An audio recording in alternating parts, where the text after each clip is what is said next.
Imagine you are trapped in a city that is burning, no food, no escape, and the bombs do not stop. And yet, people are still fighting not for victory, but for survival and freedom.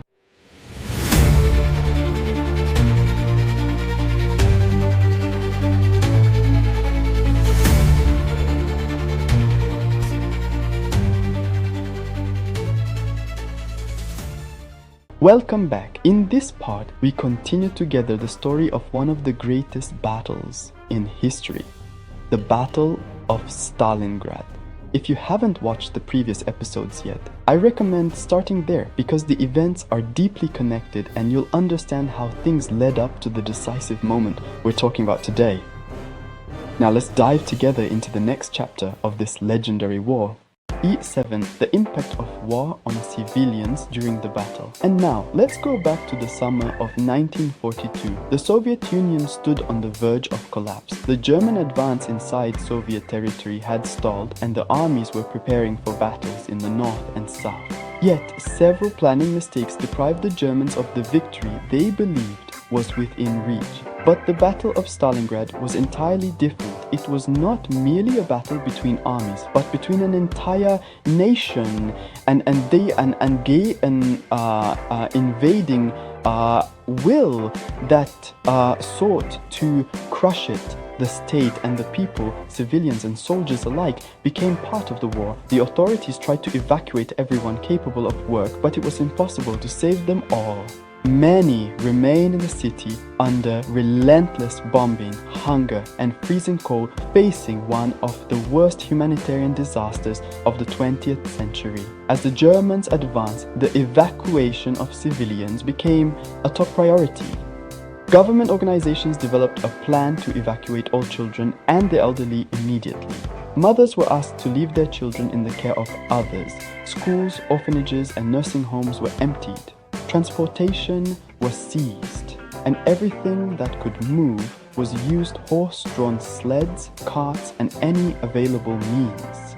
The Sisters of the Red Cross planned the immediate evacuation of the sick and wounded. It was also recommended that all eastbound transport throughout the country carry women and children who had nowhere else to go. Along the Volga River, men and women worked tirelessly to move everyone unable to help with the defense. Despite the Soviet enormous efforts, it was impossible to execute such a massive operation without mistakes. Food shortages and hunger became some of the biggest challenges the authorities faced, especially after the German railways began operating in regions that already suffered from severe supply shortages. With increased requisitions, the specter of famine began to loom over the cities, and infant mortality rates rose noticeably. Amid hunger and despair, state aid was women's only support, and many were left behind the front lines, forced into desperate acts for survival.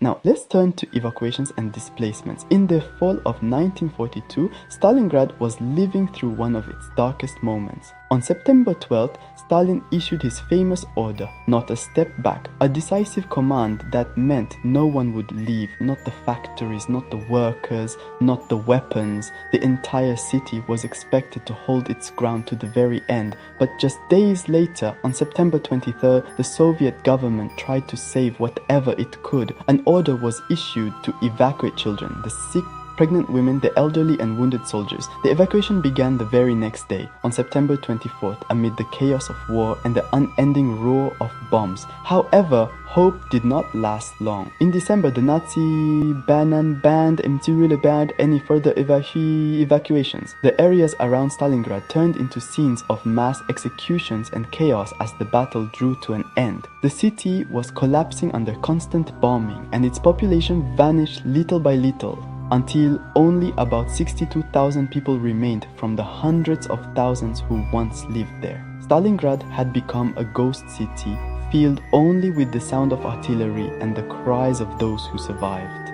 In the few places untouched by shellfire, only NKVD officers and a handful of workers stayed behind, serving propaganda purposes rather than any real labor. In November, on the eve of the Soviet counteroffensive, the city was engulfed by shells and air raids.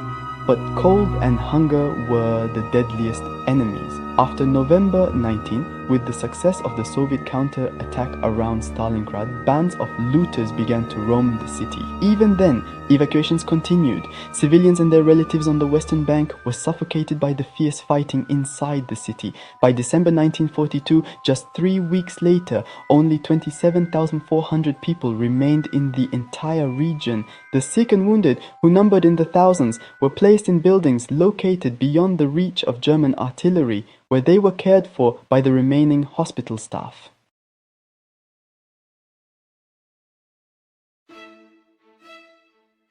In 1941, as Germany invaded the Soviet Union, the Soviets began moving factories east of the Ural Mountains, but not all could be saved. By the summer of 1942, Stalingrad had become the heart of Soviet tank and ammunition production, making it a prime target for German forces. As the fighting grew fiercer, the demand for weapons soared, and the Soviets struggled to keep supply lines open across the Volga River. But that decision came with enormous risks. With each passing day, German forces crept closer to the river, eventually seizing the lower approaches and placing Stalingrad directly in their line of fire. When the German army reached the outskirts of the city, civilians had no choice but to flee. Evacuations began hastily. First, the elderly and children, then everyone who could no longer work or defend themselves. But the sick and disabled had no means of escape. They were left trapped in the inferno. Over time, the city's population dwindled rapidly. From a city once teeming with life, only about 30,000 people remained, including soldiers who had been withdrawn from the front lines for rest, only to find themselves trapped once again in the heart of battle. By the winter of 1942, the entire battlefield had turned into a massive humanitarian catastrophe. The city, shredded by bombs, resisted every attempt to capture it. The air was thick with smoke from fires and the stench of corpses. The soldiers of Stalingrad endured unbearable conditions. Their only water came from the muddy Volga, and their food was little more than coarse black bread. Frostbite, hunger, and disease spread among the exhausted defenders. Relentless bombings reduced the city to ruins, and death became so common that no one could count the dead anymore. The Soviet army suffered the greatest losses, far more than the Germans. After most civilians were evacuated, the sick and wounded tried to escape too, but the Germans were advancing so fast that even as evacuations continued, supplies had to be ferried across the Volga under constant fire. They were moments of pure chaos, everyone struggling to survive, and the city choking between fire and water. Yet despite these horrific conditions, Stalingrad never surrendered. And now, don't forget to read the practical lesson learned from today's story. It's waiting for you on our blog. The blog link is in the description. Go now and discover the important lessons you can apply in your life. Before you leave, answer honestly, friend. I want to know your opinion because it might change the whole perspective. So share it in the comments. Do you think Stalin was a hero who saved his country, or a tyrant who sacrificed his people? And was the real reason for changing the course of the war his leadership or the people? If you liked the video, don't forget to support me with a like and subscribe to the channel so you'll get the newest episodes of the Stalingrad battle series as soon as they're released. The story isn't over yet. There are still many thrilling chapters waiting for you, so stay tuned because the best is yet to come.